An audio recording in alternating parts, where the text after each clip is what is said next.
এপারে আজাদ কাশ্মীর, ওপারে জম্মু কাশ্মীর। সীমান্তবাসীর আতঙ্ক এই বুঝি ঘরের ওপর এসে পড়ল মিসাইল আর ড্রোন। গেল কয়েকদিন এই আতঙ্কে দিন কেটেছে লাইন অব কন্ট্রোলের বাসিন্দাদের। পুরোদমে সংঘাতের আগে শনিবার দুই দেশই যুদ্ধবিরতিতে সম্মত হয়। বলা হচ্ছে রাজনৈতিক স্বার্থে এই দুই দেশের মধ্যে মধ্যস্থতার ভূমিকায় ছিলেন মার্কিন প্রেসিডেন্ট ডোনাল্ড ট্রাম্প। কয়েক দশক পর কাশ্মীর ইস্যুতে ভারত পাকিস্তানের মধ্যে এই সংঘাত হঠাৎ করেই ভিত নাড়িয়ে দিয়েছে।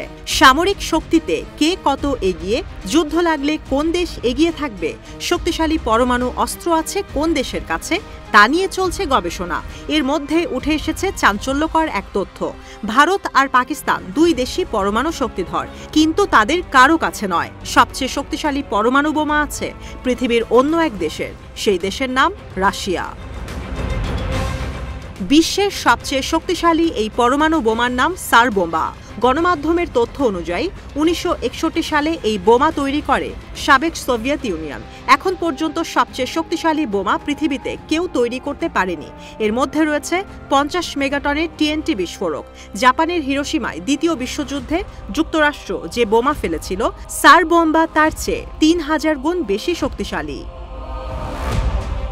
সার বোমার সাধারণ সক্ষমতা 100 মেগাটন TNT বিস্ফোরক ধারণের, কিন্তু বিপর্যয়ের মাত্রা কমাতে সক্ষমতা অর্ধেকে নামিয়ে আনা হয়। এরপরও এর বিস্ফোরণে 8 কিলোমিটার পর্যন্ত আগুনের গোলা ছুড়বে। মাশরুম আকৃতির আগুনের মেঘ পৌঁছাবে 60 কিলোমিটার উচ্চতা পর্যন্ত। যদি বড় কোনো শহরে সার বোমা ফেলা হয়, 35 কিলোমিটারের মধ্যে সবকিছু শেষ করে দেবে এই পরমাণু বোমার বিস্ফোরণ।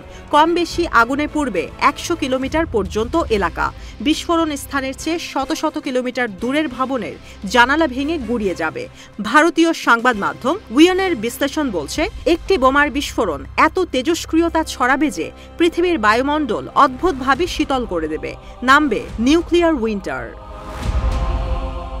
যদি কয়েকটি সার বোমার বিস্ফোরণ একসঙ্গে হয়, বিস্ফোরণ তেজস্ক্রিয়তা অগ্নিঝড়ের কারণে পুরো বিশ্বের বাস্তুসংস্থান শেষ হয়ে মুহূর্তে জীবন ধারণের অনুপযোগী হয়ে যাবে পৃথিবী। সার বোমা এখনো মনে করিয়ে দেয় পরমাণু অস্ত্র কতটা বিধ্বংসী হতে পারে।